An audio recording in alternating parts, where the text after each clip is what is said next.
அனைவருக்கும் வணக்கம். பாலுக்கு அழாத குழந்தை, கல்விக்கு ஏங்காத மாணவன், வேலைக்கு அலையாத இளைஞன், இதுதான் என் கனவு இந்தியா என்று லட்சிய கனவுகளை சுமந்து போராடி தனது 23வது வயதில் மரணக்கைத்தை முத்தமிட்ட மண்டியிடாத மாவீரன் தான் இளைய புரட்சியாளன் பகத்சிங். அவரை பற்றிய பல சுவாரஸ்ய தகவல்களை இந்த காணொளி பதிவில் காண்போம். 1907ஆம் ஆண்டு செப்டம்பர் 27ஆம் தேதி லாகூருக்கு அருகிலுள்ள லாயல்பூர் என்னும் இடத்தில் சர்தார் கிஷன் சிங் வித்யாவதி தம்பதிக்கு மகனாக பிறந்தார் பகத்சிங். அவர் பிறக்கும்போது தனது தந்தை அந்தமான் சிறையில் இருந்தார். பின்னர் வெளியே வந்து மகனுக்கு பகத்சிங் என்று பெயர் வைத்தார். பகத்சிங்கின் குடும்பம் ஒரு பாரம்பரிய தேசப்பற்றுடைய சுதந்திர போராட்ட வீரர்களை கொண்ட குடும்பம்.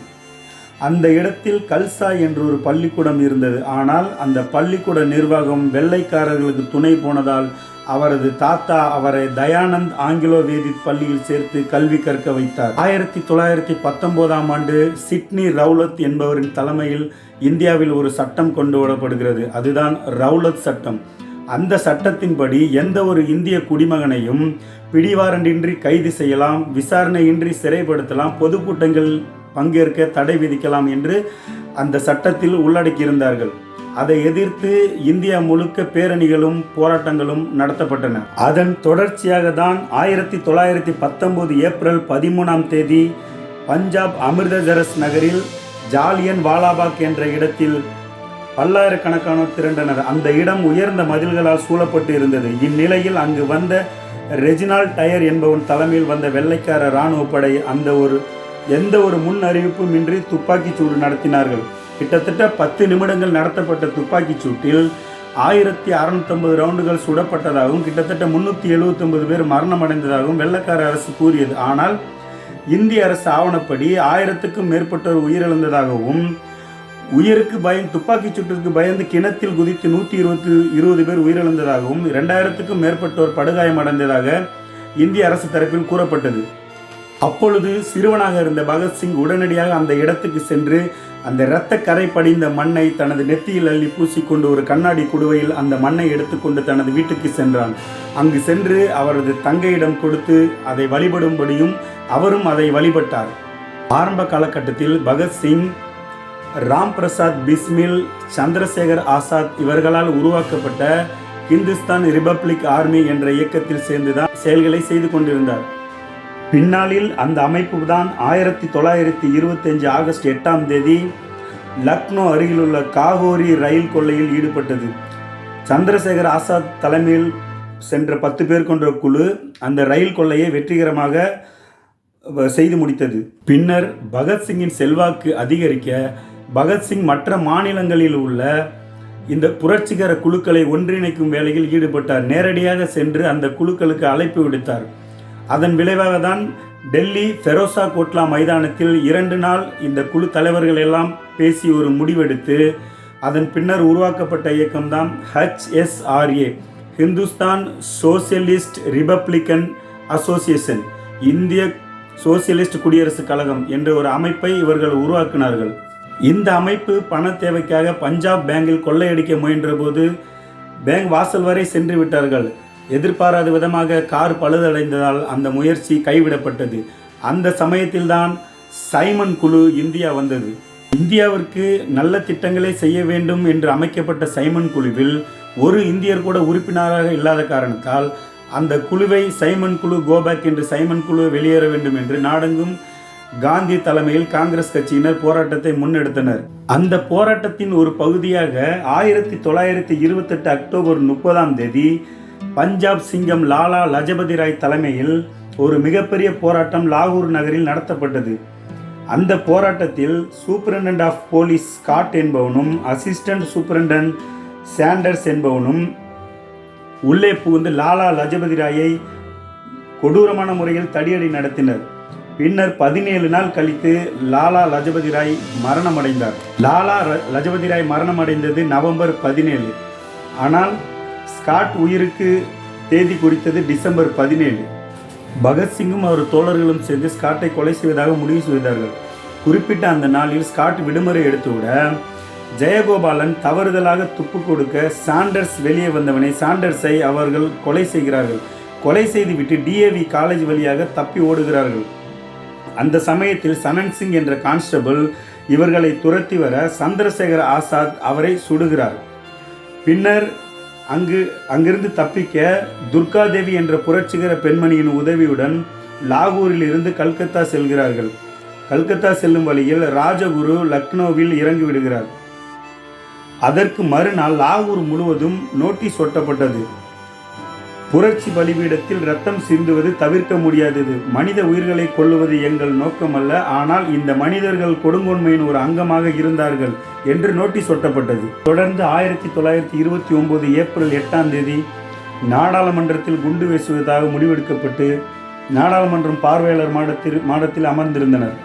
எந்த சைமனை எதிர்த்து போராட்டம் நடத்தி லாலா லஜபதி ராய் மரணம் அடைந்தாரோ அவரும் பார்வையாளர் இருக்கையில் அமர்ந்திருந்தார். காலை 11 மணி அளவில் மோத்திலால் நேரு மற்றும் முகமது அலி ஜின்னா அமர்ந்திருந்தனர். 2 மசோதாக்களை அரசு நிறைவேற்ற இருந்தது. ஒன்று, விசாரணையின்றி யாரையும் கைது செய்து அடைப்பது தொடர்பான மசோதா. தொழிலாளர்களின் வேலை நிறுத்தத்தை பறிப்பது போன்ற மசோதா. அமைச்சர்கள் மசோதாவை வாசிக்க பகத்சிங் வெற்றிடத்தை நோக்கி குண்டை வீசுகிறார். எவர் மீதும் படாமல் எவருக்கும் காயம் ஏற்படுத்தாமல் கவனமாக வீசுகிறார். அனைவரும் வெளியே ஓடினார்கள். ஆனால் பகத்சிங் அண்ட் தத்தும் மட்டும் அங்கேயே இருந்தனர். பின்னர் கைது செய்யப்பட்டார்கள். தங்களிடம் இருந்த கை துப்பாக்கியை ஒப்படைத்தார்கள். அதுதான் சாண்டர்ஸை கொலை செய்ய பயன்படுத்திய துப்பாக்கி. அந்த துப்பாக்கி தான் பின்னாளில் அவருக்கு மரண தண்டனையை பெற்றுத்தர காரணமாய் அமைந்துவிட்டது. அதைத் தொடர்ந்து மே மாதம் 7 விசாரணை நடைபெற்றது. விசாரணையின் போது நீதிமன்றத்தில் பகத்சிங் சொன்னார், இந்த போராட்டம் எங்களோடு தொடங்கப்படவும் இல்லை, எங்களோடு முடியப் போவதும் இல்லை.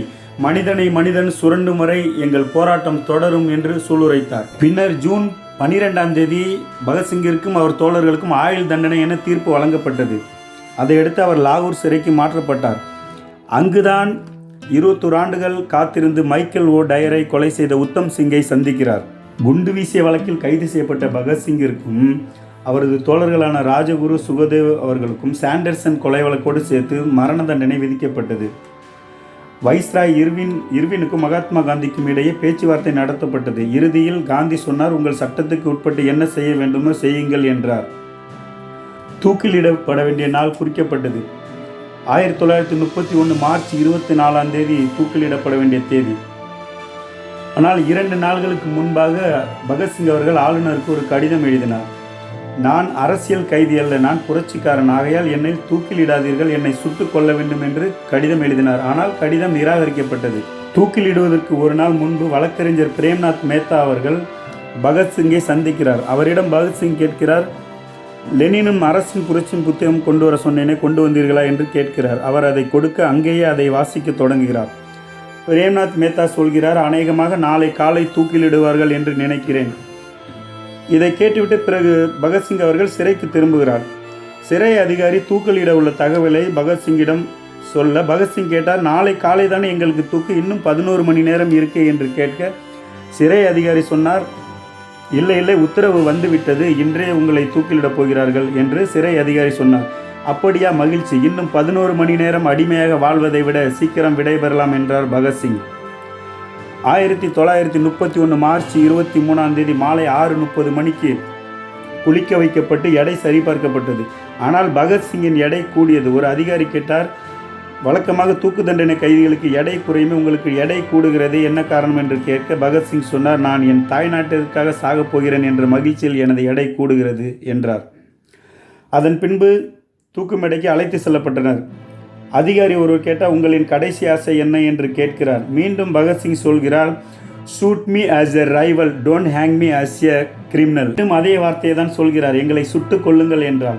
அதற்கு அந்த அதிகாரி சொன்னார், எங்களுக்கு அந்த அதிகாரம் இல்லை என்றார். அப்படியானால் எங்கள் கண்கள் மீது உள்ள கட்டுக்களை அவிழ்த்து விடுங்கள் என்றார் பகத்சிங்.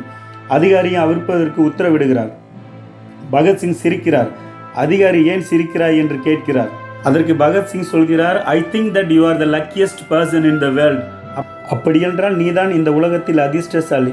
ஏன் என்று சொன்னால், தூக்கு கயிற்றை முத்தமிட்டு சாவை கம்பீரமாக எதிர்கொள்ளும் புரட்சியாளனை காணும் வரம் உங்களுக்கு அமைந்துள்ளது என்றார் பகத்சிங். பின்னர் ஒருவர் பின் ஒருவராக தூக்கிலிடப்பட்டனர். பகத்சிங்கையும் அவரது தோழர்களின் தூக்கிலிட்ட செய்தி வெளியில் தெரிந்தால் நாடு கொந்தளிக்கும் என்று தெரிந்திருந்த வெள்ளை ஏகாதிபத்திய அரசு இரவு 11 மணிக்கு பின்புறம் வழியாக சட்லஜ் நதிக்கரைக்கு கொண்டு செல்கிறது. 11:45 மணிக்கு மூவரது உடலிலும் தீ மூட்டப்பட்டது. ஆனால் 2½ மணி நேரம் எரிந்த பிறகும் உடலின் சில பாகங்கள் எரிந்தும் எரியாமல் இருந்தன. அந்த பாகங்களை துண்டு துண்டாக வெட்டி மீண்டும் எரிக்கிறார்கள். பின்னர் எல்லாவற்றையும் எடுத்து சட்லஜ் நதிக்கரையில் வீசுகிறார்கள். அந்த 3 இளைஞர்களை கண்டு வெள்ளை ஏகாதிபத்திய அரசு எவ்வளவு நடுங்கியது என்பதற்கு கடைசி ஒரு சில மணித்துளிகளே சான்று. தன்னை சந்திக்க வந்தபோது தனது தம்பி கலங்கி நின்றதை பார்த்து தூக்கிலிடுவதற்கு முதல் நாள் பகத்சிங் தனது தம்பிக்கு ஒரு கடிதம் எழுதுகிறார். நாளை காலை மெழுகுவர்த்தியின் ஒளி மங்குவது போல் நானும் மறைந்து விடுவேன். ஆனால் நம் கொண்ட லட்சியங்களும் நம்பிக்கைகளும் இந்த உலகை பிரகாசிக்க செய்து கொண்டே இருக்கும். நாங்கள் மீண்டும் பிறப்போம். ஒருவராய் அல்ல, இருவராய் அல்ல, மூவராய் அல்ல, எண்ணற்ற வீரர்களாய் இந்த மண்ணில் தோன்றுவோம் என்று அந்த ஒளி அத்துடன் மறைந்தது. இந்த வீடியோ பதிவு உங்களுக்கு பிடிச்சிருந்துச்சுன்னா மறக்காம என்னோட சேனலை சப்போர்ட் பண்ணுங்கள், சப்ஸ்கிரைப் பண்ணுங்கள். உங்களுக்கு வேறு ஏதாவது ஒரு வரலாற்று பதிவு தேவைப்பட்டுச்சுன்னா மறக்காமல் கீழே கமெண்டில் தெரியப்படுத்துங்க. அடுத்த வீடியோவில் நான் பதிவிடுறேன். நன்றி, வணக்கம்.